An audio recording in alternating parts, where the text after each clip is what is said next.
నమ్మి వ్యాపారాలను అప్పగిస్తే నట్టేట ముంచాడని అంటున్నాడు ఓ ఎన్ఆర్ఐ. ముషీరాబాద్కు చెందిన ఎన్ఆర్ఐ తన మేనేజర్ శాంతన్కు 6 ఏళ్ల క్రితం తన ఆస్తులతో పాటు మెటీరియల్ సాఫ్ట్వేర్ సిస్టమ్ లిమిటెడ్ కంపెనీని అప్పగించాడు. అయితే 6 ఏళ్లకు తనకు 42 కోట్ల రూపాయలకు నట్టేట ముంచాడని బాధితుడు ఆరోపిస్తున్నాడు. దీంతో తన కుటుంబమంతా రోడ్డున పడ్డదని ఆవేదన వ్యక్తం చేస్తున్నాడు. న్యాయం చేయాలని డిమాండ్ చేస్తున్నాడు ఎన్ఆర్ఐ.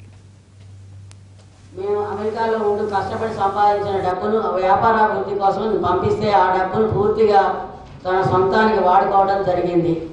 డబ్బులను యథేచ్ఛగా వాడుకోవడమే కాకుండా నగదు బ్యాంకు నుండి తీసిన ధ్రువపత్రాలను జత చేయడం కూడా జరిగింది.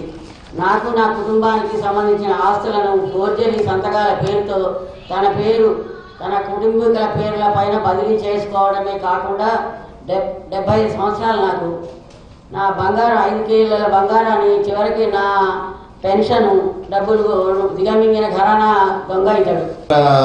సంబంధితులకు కొడుకుకి బామ్మర్దికి అందరికి పంపిస్తాడు. అది కాకుండా మా ఇల్లు అండి 2 ఇళ్ళు, ఒక్కొక్కటి 1.5 కోటి అవుతుంది. ఒకటి వాళ్ళ భార్య పేరు మీదకి ట్రాన్స్ఫర్ చేస్తాడు, ఇంకోటి మా కంపెనీ అకౌంటెంట్ పేరు మీదకి ట్రాన్స్ఫర్ చేస్తాడు. సంతకాలు ఫోర్జ్ చేస్తాడు.